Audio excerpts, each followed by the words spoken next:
Nunca olvidaré la primera vez que lo vi. Era un miércoles por la tarde, justo al salir del gimnasio. Llevaba una chaqueta verde chillona, de esas que te obligan a mirar aunque no quieras. Y lo peor, Clara lo abrazó. En plena calle. No fue un abrazo de esos que se dan los amigos. Fue lento. Cercano. Intenso. Como si el mundo a su alrededor dejara de existir por unos segundos. Yo estaba al otro lado del paso de peatones, esperando que cambiara el semáforo, con una botella de agua en la mano y la mente todavía en el informe que tenía que terminar para el viernes. No me lo esperaba. No iba preparado. Y ese segundo de sorpresa bastó para que no pudiera reaccionar. Solo la vi a ella, a Clara, mi mujer desde hace 9 años, abrazando a un tipo que no era yo como si fuera su maldito hogar. No me vio. O si lo hizo, fingió muy bien. Cuando se separaron, él le acarició el rostro. Y ella sonrió. Una sonrisa que no le veía desde hacía meses. Esa clase de sonrisa que usaba conmigo cuando nos conocimos. Esa sonrisa que creía que ya no existía. Pues parece que sí, solo que no era para mí. El semáforo cambió, la gente cruzó, y yo me quedé ahí, congelado. Me sentí como un figurante en mi propia historia. No me moví hasta que ellos desaparecieron por una calle lateral, cogidos de la mano. Esa noche no dormí. Pero no dije nada. No pregunté. No hice escenas. La observé. Me metí en la cama junto a ella, la escuché hablarme de su día como si nada hubiera pasado, y respondí con una «qué bien». Me hice el idiota. Me salió natural. Al día siguiente, empecé a seguirla. No como en las películas, en plan gabardina y gafas de sol. Solo empecé a prestar atención. A hacer preguntas pequeñas. A mirar la hora exacta en la que llegaba a casa. A oler su perfume cuando volvía. A ver si repetía la ropa. A revisar el coche. Cada detalle me hablaba más que cualquier mensaje en un teléfono. Y lo que descubrí, fue mucho peor de lo que imaginaba. La primera vez que la seguí fue un viernes por la tarde. Dijo que iba a una reunión con unos compañeros de la agencia, que luego tomarían algo por la zona de Cánovas. Me ofrecía pasarla a buscar más tarde, con la excusa de ir juntos a casa, pero me dijo que no hacía falta, que una de sus amigas la dejaría. No insistí. Asentí, sonreí, y me limité a observar cómo se aplicaba el pintalabios con una precisión que no usaba desde hacía años. Llevaba un vestido negro que apenas recordaba haber visto, y tacones que claramente no eran para una reunión de trabajo. Se fue a las 7:15. Yo la seguí a las 7:20. Me subí al coche, aparqué unas calles más abajo y la esperé en la esquina de la avenida. No tardé mucho en verla salir del portal. Llevaba el pelo suelto, cosa que en ella era poco común, y andaba con una ligereza que no mostraba ni siquiera cuando íbamos a cenar juntos. No cogió el metro, no llamó un taxi. Caminó unas 3 manzanas, giró a la izquierda y entró en un bar que no conocía. Me acerqué y esperé en la acera de enfrente, fingiendo mirar el móvil, mientras pasaban los minutos. 10 minutos después, entró él. La chaqueta verde. Ahora sí lo vi de cerca. No tenía más de 35, pelo corto, barba cuidada, bastante alto, con esa sonrisa fácil que uno aprende a detectar cuando ha vivido lo suficiente para saber lo que viene después. Se saludaron como se saludan los que tienen la costumbre de tocarse. Se besaron en la mejilla, pero con esa pausa de los que quieren algo más. Se sentaron en una mesa al fondo. No parecían estar trabajando. No había portátiles, ni papeles, ni móviles sobre la mesa. Solo copas. Y risas. Y esa forma de mirarse que no se puede explicar si uno no ha sentido lo mismo alguna vez. Me quedé ahí una hora. Luego entré, pedí una caña en la barra y me senté solo, fingiendo que esperaba a alguien. No me vieron. Desde mi ángulo, podía ver cómo ella jugaba con la servilleta mientras él hablaba. Cómo se reía tapándose la boca, igual que hacía cuando intentaba seducirme los primeros meses. Cómo le tocaba la muñeca cada vez que él decía algo que la hacía sonreír. No necesitaba más pruebas. Pero quise seguir. Por mí. Porque necesitaba entender cuánto tiempo llevaba esto ocurriendo, qué había detrás, qué clase de papel me habían asignado en esta obra de mierda. Volví al coche y la esperé. Salieron casi a las 11. No se dieron la mano. Pero caminaban tan cerca que podrían haberlo hecho. Ella se despidió en la esquina con un beso en la mejilla, largo, uno de esos que no se dan entre compañeros de nada. Él se quedó mirándola mientras se alejaba. Luego se giró y se fue. Y yo me fui a casa. Cuando llegó, fingí estar dormido en el sofá. Me besó la frente, dejó el bolso sobre la mesa y fue directa a la ducha. Escuché el agua caer y me sentí idiota. Pero no reaccioné. No hice una escena. No grité. No pregunté. Al día siguiente, el desayuno fue normal. Habló de la cena, de una tal Laura que se emborrachó, del jefe que hizo el ridículo con un discurso de fin de semana. Todo mentira. Pero lo contaba tan segura, con tantos detalles, que por un momento casi dudé de lo que había visto. Pero no era duda. Era dolor disfrazado de negación. Los días siguientes fueron un ejercicio de paciencia. Empecé a fijarme en todo. El coche olía diferente cuando volvía. Tenía ropa nueva. Usaba un perfume que nunca le había visto. Su risa era más ligera. Y ya no me pedía que la acompañara a ninguna parte. Cada vez que salía, decía no tardo con esa voz de quien sabe que sí va a tardar, pero no le importa. Y yo sonreía. Como un cabrón. La segunda vez que los vi fue en una terraza del centro. Era miércoles, mediodía.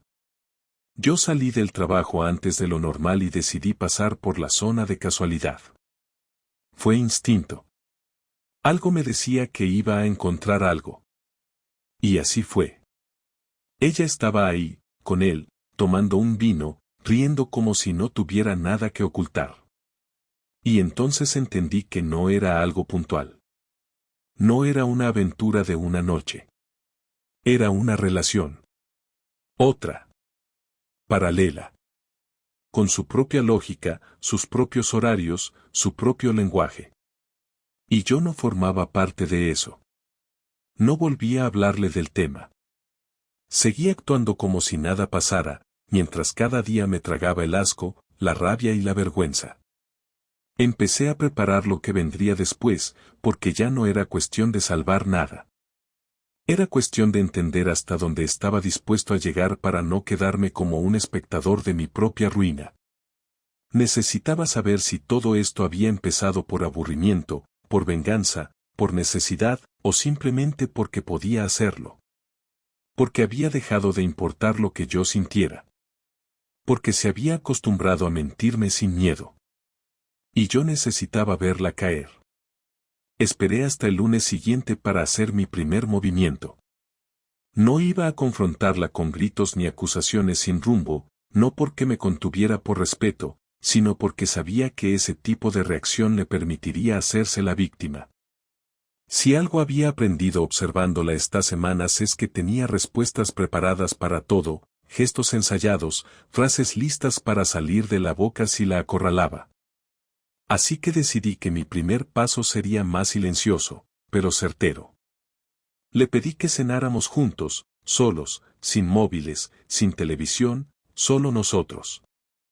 Me miró extrañada, como si ya no entendiera la dinámica de una cena en pareja. Aceptó, eso sí, y durante la comida fingió interés, habló de su semana, de una compañera que se había lesionado haciendo yoga y de una campaña nueva que estaban preparando. Yo apenas dije nada. No porque no tuviera cosas que decir, sino porque estaba ocupado memorizando cada gesto, cada movimiento, cada mentira dicha sin pestañear. Esa misma noche, mientras ella dormía, hice una copia de seguridad completa de su ordenador. No toqué su móvil, no abrí ninguna red social. No me interesaba saber con qué palabras se decían lo que se decían. Lo que buscaba era más concreto: fechas, correos de reservas, nombres de lugares, movimientos de dinero. No fue difícil. Clara nunca fue cuidadosa con los detalles logísticos. Encontré correos con confirmaciones de cenas para dos en sitios donde nunca habíamos estado juntos, entradas para eventos a los que supuestamente había ido con amigas, y hasta una reserva de hotel a nombre de él, pagada con su tarjeta pero enviada a su correo personal. Todo eso estaba ahí, archivado, sin borrar. Como si no esperara que yo alguna vez me interesara en lo que hacía cuando no estaba conmigo. Al día siguiente, llamé al trabajo y pedí el día libre. No di explicaciones, simplemente dije que tenía que ocuparme de asuntos personales. Y era cierto. Me levanté temprano, salí de casa antes que ella y conduje hasta el barrio donde vivía el tipo de la chaqueta verde. Había averiguado su dirección en uno de los correos de confirmación de Uber que Clara había recibido tras una noche de salir con las chicas. Aparqué en la esquina y esperé. Salió de su edificio a las 9:15, bien vestido, con una mochila al hombro. Parecía uno de esos tipos que piensan que tienen todo bajo control. Lo seguí en coche durante unas cuadras y confirmé que iba a su oficina, un edificio pequeño de coworking donde, según había investigado, trabajaba como diseñador freelance. Volví a casa sin hacer ruido, antes que Clara regresara. Esa noche, cenamos con unos amigos. Nadie notó nada. Ni ella, ni ellos. Sonreí, brindé, respondí preguntas sobre el trabajo, hice chistes, incluso la besé en la mejilla al despedirnos. Pero por dentro, cada minuto que pasaba reforzaba una idea que ya no podía evitar: tenía que hacer algo más. No podía simplemente recolectar pruebas y luego sentarnos a hablar como adultos civilizados. No se trataba solo de que me hubiera engañado. Era la forma. El descaro. La facilidad con la que había hecho de mí un objeto decorativo en su vida mientras repartía cariño y deseo a otros sin molestarse en ocultarlo bien. Me había quitado dignidad sin decir una palabra, y yo no iba a devolverle un discurso lloroso a cambio. El miércoles por la tarde, fui a ver a su jefe. No tenía una cita previa, pero me presenté con amabilidad y le dije que era urgente. Me hizo pasar. Le hablé de forma directa. No mencioné a su amante ni los detalles, pero sí dejé claro que Clara estaba usando tiempo y recursos de la empresa para fines personales muy alejados de lo laboral. Le mostré las reservas de hoteles hechas en horario de oficina, los correos enviados desde su cuenta laboral para organizar encuentros, incluso una factura del restaurante que habían pagado con la tarjeta corporativa durante un supuesto evento de networking. No pedí que la despidiera ni amenacé con denunciar nada. Solo dije que me parecía justo que supieran cómo se estaba utilizando su confianza. El tipo se quedó pálido. Me dijo que se encargaría de investigarlo. Yo solo asentí y me fui. Esa noche, cuando volvió a casa, estaba tensa. Noté que llegó más tarde de lo normal y que evitó mirarme a los ojos durante la cena. Algo sabía.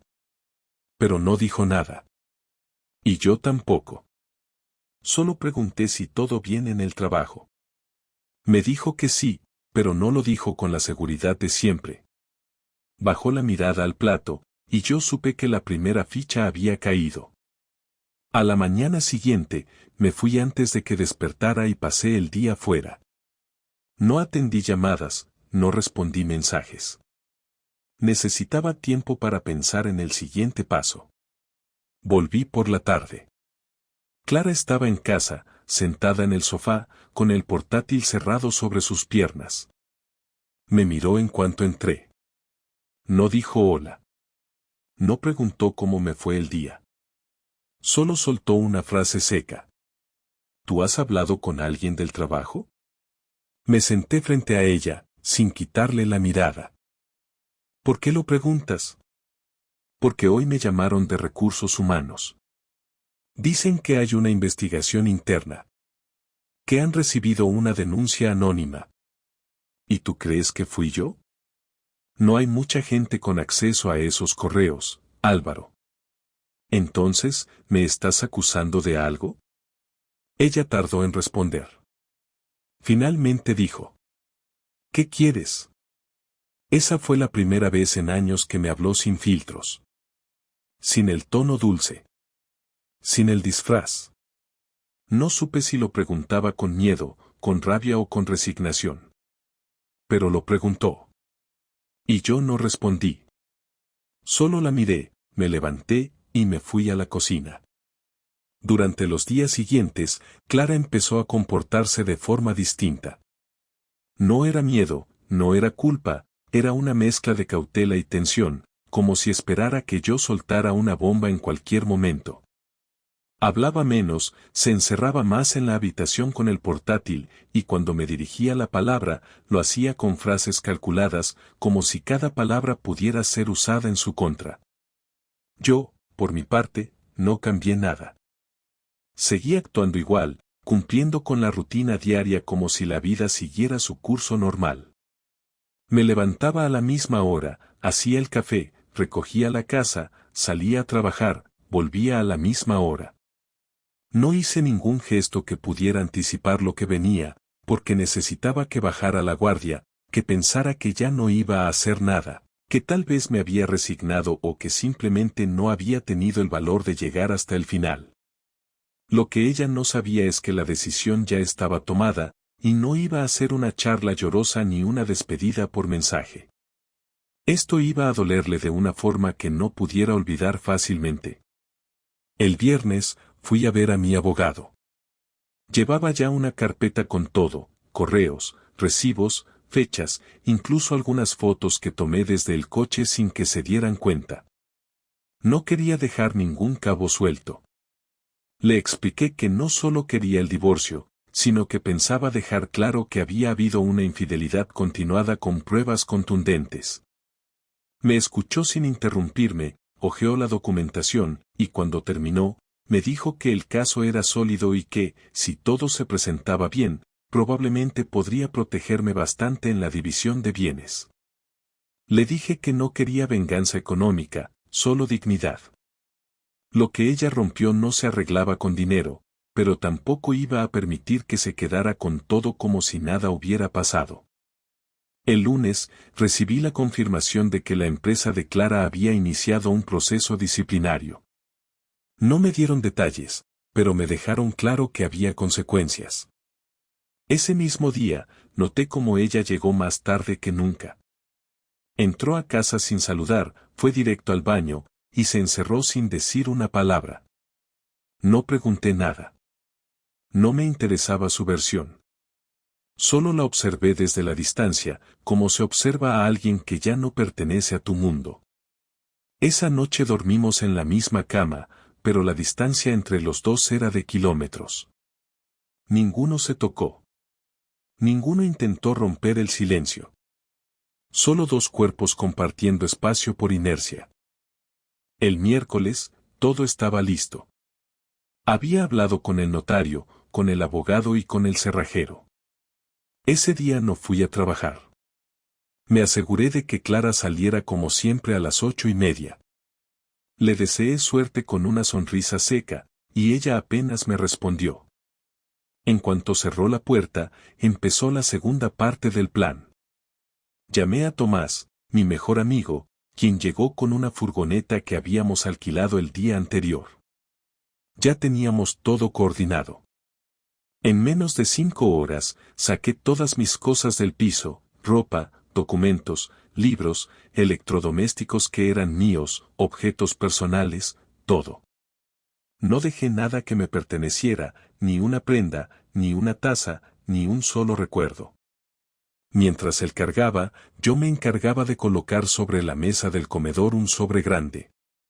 Dentro iban los papeles del divorcio, una copia de toda la documentación que había usado para armar el caso, una carta escrita a mano, y una llave del buzón donde ella podría enviarme cualquier cosa que necesitara devolverse. Cuando terminamos, le dejé el juego de llaves a Tomás y me fui sin mirar atrás. Esa misma tarde me instalé en mi nuevo piso, pequeño, sobrio, pero suficiente. No sentí alegría, ni alivio, ni paz. Sentí un cansancio profundo, como si el cuerpo reconociera por fin todo lo que había estado aguantando durante semanas. Me tumbé en el sofá sin encender la televisión, sin mirar el móvil, sin pensar en nada más que en respirar. Por primera vez en mucho tiempo, estaba solo, pero no me sentía abandonado. Me sentía, al menos, en control de algo. A las 8 de la noche, recibí su primer mensaje. Solo decía, ¿dónde estás? No respondí. A las 8:30, otro, ¿qué es esto? Silencio. A las 9:15, me llamó.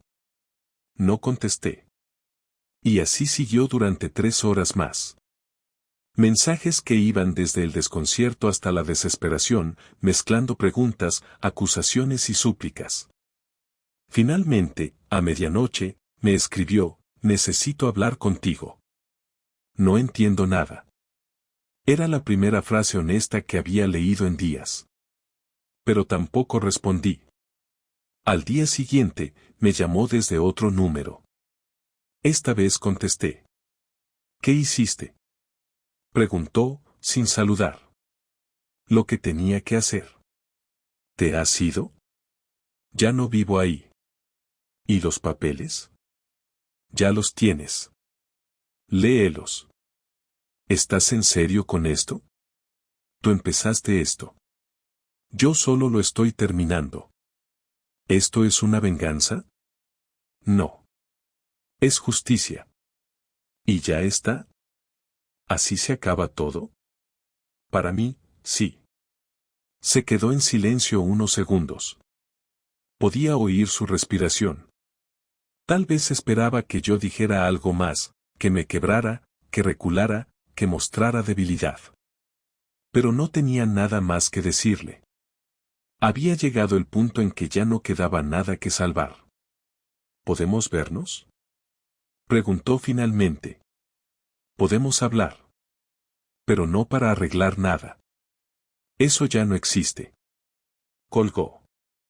Y no volvió a llamar hasta 2 días después.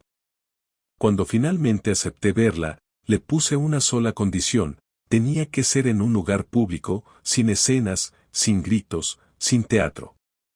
Le propuse una cafetería discreta cerca de la estación Joaquín Sorolla. Ella aceptó de inmediato, sin discutir. Acordamos vernos un jueves a las 7 de la tarde. Llegué 10 minutos antes, pedí un café solo y me senté junto a la ventana. Ella llegó puntual, vestida como si fuese a una entrevista de trabajo, con esa forma suya de intentar controlar la situación desde lo visual. Se sentó frente a mí sin saludar. Me miró directamente, pero no dijo nada durante los primeros segundos.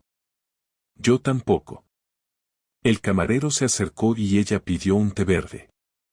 Cuando se fue, Clara se inclinó un poco hacia adelante y habló. ¿De verdad no pensabas decirme nada?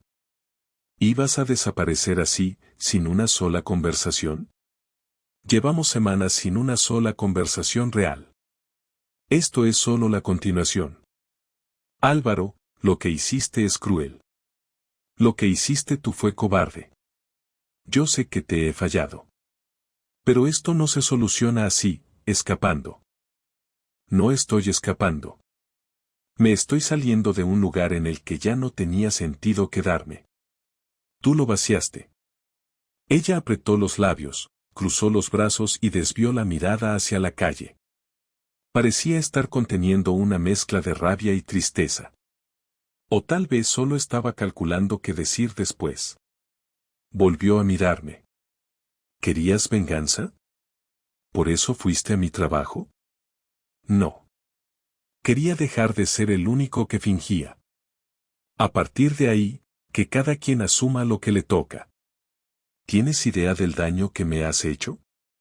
¿Quieres que te diga cuántas veces llegaste a casa con olor a otro perfume, con sonrisas que no eran para mí, con mentiras que ni siquiera te esforzabas en disimular? No me trates como si nunca te hubiera querido. No estoy hablando de lo que fue. Estoy hablando de lo que hiciste ahora. No sé por qué pasó. No es tan simple como piensas. Explícamelo. No sé, me sentí desconectada. Como si ya no estuviéramos en el mismo sitio. Y en lugar de hablar, buscaste a alguien más. No era solo sexo. Me escuchaba, me hacía sentir viva. ¿Y yo qué era? ¿Una planta decorativa? No, Álvaro. Tú siempre has sido mi hogar. Pero llegó un momento en que dejaste de mirarme como antes. Quizás fue porque empezaste a ocultarte. No porque yo me alejara. No lo planeé. No fue algo que busqué. Simplemente, pasó. Las cosas no pasan durante meses sin que uno tome decisiones activamente. Se quedó en silencio.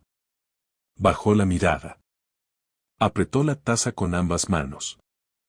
Intentaba encontrar una forma de justificar lo injustificable sin sonar ridícula, pero era evidente que no había una historia que le salvara esta vez. Yo había visto todo. Había soportado todo. Y ahora le tocaba a ella tragar la realidad. No estaba ahí para perdonarla ni para hacerla sentir mejor. Estaba ahí para cerrar una etapa. ¿Qué quieres ahora? Le pregunté. Quiero entender en qué momento dejamos de ser nosotros. Quiero saber si hay algo que salvar. No. No hay nada que salvar. No después de lo que hiciste. Ni siquiera por todo lo que construimos. Eso lo destruiste tú. Yo solo me fui de las ruinas. ¿Y así de fácil puedes soltarlo todo? No es fácil. Pero es necesario. No sé cómo llegamos a esto. Yo sí lo sé. Día tras día. Con cada mentira. Con cada cita a escondidas. Con cada vez que volviste a casa mirándome a la cara como si nada. Tú también te alejaste, Álvaro. Dejaste de tocarme, de hablarme, de verme. Porque empecé a sospechar. Y me dolía tanto que prefería el silencio a decir algo que no podía probar. Yo me sentía sola. Invisible. Y yo me sentía traicionado, aunque no sabía aún por qué. Tal vez no somos las mismas personas que empezaron esto. Eso está claro. Pasaron unos segundos más sin que ninguno hablara. El camarero vino a retirar las tazas y preguntó si queríamos algo más. Ambos negamos con la cabeza. Clara respiró hondo, como si se estuviera preparando para decir algo importante. ¿Qué va a pasar ahora? ¿Cómo seguimos con esto? No seguimos. Ya no somos un nosotros. Lo que venga ahora será por separado. Tienes los papeles. Tienes una copia de las pruebas. Mi abogado se pondrá en contacto contigo. ¿Y tú? ¿Dónde vas a estar? En otro lugar. Uno donde no tenga que dudar todos los días de con quién estás realmente. ¿Me odias? No. El odio se gasta demasiado rápido. Lo que siento es decepción. Y eso dura mucho más. Yo nunca quise hacerte daño. Pero lo hiciste igual. Se levantó sin decir más. Pagó la cuenta sin mirarme, dejó un par de monedas sobre la bandeja y se fue caminando rápido, sin mirar atrás. Yo me quedé ahí unos minutos más, mirando la calle, viendo cómo la gente seguía con su vida sin saber que, en esa mesa, alguien acababa de cerrar una puerta para siempre. Después de aquella conversación, no volví a verla en persona. Hubo correos de su abogado, algunos mensajes puntuales sobre cuestiones del piso, del coche, de cuentas compartidas, pero nada más que eso.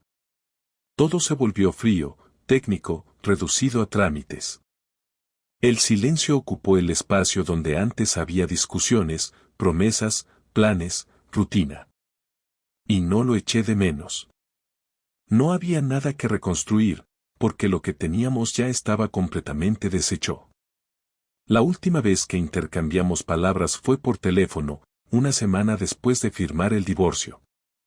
Llamó para saber si quería que nos reuniéramos una última vez para hablar en persona, cerrar bien todo, quizá hacer las cosas menos dolorosas, como ella lo puso. Le dije que no era necesario, que ya habíamos hablado suficiente. Hubo un silencio incómodo al otro lado, y entonces me dijo algo que no esperaba. No sé si te lo dije, pero me arrepiento de todo. No solo por lo que perdí, sino por cómo lo hice. Respondí sin levantar la voz, sin rabia, sin teatralidad. El arrepentimiento sirve de poco cuando llega después de cruzar la línea demasiadas veces. Ojalá te lo hubieras dicho antes a ti misma. Me agradeció por haber sido respetuoso en todo el proceso, por no haber hecho un escándalo, por no haber usado el rencor como herramienta para humillarla. Me sorprendió que dijera eso, pero entendí que tal vez ella esperaba otro tipo de reacción, más caótica, más agresiva. Supongo que cuando alguien sabe que ha hecho daño, espera que el otro actúe de forma destructiva, como una especie de castigo emocional que le haga sentir que al menos hay justicia. Pero yo no estaba interesado en gritar ni en desquitarme. Solo quería salir de esa historia con la cabeza en alto, sabiendo que no me había convertido en alguien como ella. Pasaron las semanas y empecé a reconstruir mi vida desde lo más básico. Me mudé a otro barrio, cambié el número de móvil, me concentré en el trabajo, volví a ver amigos que había dejado de frecuentar. Por un tiempo, me costaba hablar del tema. No porque me afectara emocionalmente en cada conversación, sino porque era incómodo explicar cómo había pasado todo sin que pareciera una historia exagerada. Nadie se casa pensando que va a terminar siendo el protagonista de una traición de ese tipo, y cuando te pasa, hay una parte de ti que todavía intenta entender por qué. Con el tiempo, entendí que no todas las respuestas llegan. Y que está bien. No necesito saber cada detalle ni cada motivo. Lo importante era que había salido a tiempo. Una noche, hablando con Tomás, le dije que lo que más me había dolido no había sido la infidelidad en sí, sino haberme dado cuenta de que estuve compartiendo cama, casa y vida con alguien que, durante meses, ya no me veía como su compañero. Me dolía más haber sido ignorado emocionalmente que la idea de que se acostara con otro. Porque eso confirmaba que ya no era parte de su mundo, aunque ella siguiera actuando como si nada. Tomás me escuchó sin interrumpirme, como siempre hacía, y me dijo algo que me pareció acertado. Es más fácil perdonar un error que una indiferencia constante. Y tenía razón. Lo que destruyó nuestro matrimonio no fue una noche, fue la acumulación de actitudes, de decisiones tomadas a espaldas, de momentos en los que eligió mentir cuando podía haber dicho la verdad. Lo más valioso que uno tiene en una relación es el respeto. No el sexo, no los recuerdos, no los planes a futuro. Solo respeto. Y eso, en nuestro caso, había desaparecido mucho antes de que yo me diera cuenta. Clara sigue trabajando en la misma empresa, aunque tengo entendido que la trasladaron de departamento después de todo.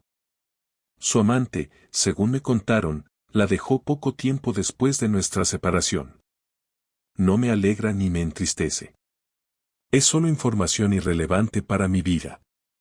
No la odio, pero tampoco le deseo suerte. Es una persona que ya no existe en mi presente. Si me la cruzara por la calle, no sabría qué decirle, ni siquiera estoy seguro de si me detendría a mirarla a los ojos. Lo que aprendí de todo esto es simple, uno puede construir una vida entera alrededor de alguien y, sin embargo, no tener ninguna garantía de que esa persona no va a cambiar el guión sin avisar. Puedes hacer todo bien, ser leal, ser presente, darlo todo, y aún así terminar siendo el tonto de la historia. Y eso no significa que hayas fallado. Significa que confiaste, y confiar nunca debería ser motivo de vergüenza. Si algo me llevo de esta experiencia es que la próxima vez que confíe en alguien, no será desde la ingenuidad, sino desde la conciencia de lo que valgo. No quiero vivir con miedo, pero tampoco quiero vivir dormido. Ahora, los días son más tranquilos. Me levanto sin pensar en lo que Clara estará haciendo. Me acuesto sin preguntarme si volverá tarde. Cocino lo que me gusta, pongo la música que quiero, salgo cuando me da la gana. Puede parecer poco, pero después de vivir con una mentira tanto tiempo, recuperar el control de tus rutinas es algo enorme. No busco a nadie, no estoy interesado en volver a tener pareja por ahora. No por miedo, sino porque por fin estoy disfrutando de estar conmigo mismo. Lo que venga, vendrá cuando tenga que venir. Pero al menos ya no estoy compartiendo mi vida con alguien que fingía querer estar en ella. Y con eso, para mí, esta historia termina. No con un final feliz, ni con una tragedia, sino con un punto y aparte. A veces, eso es más que suficiente.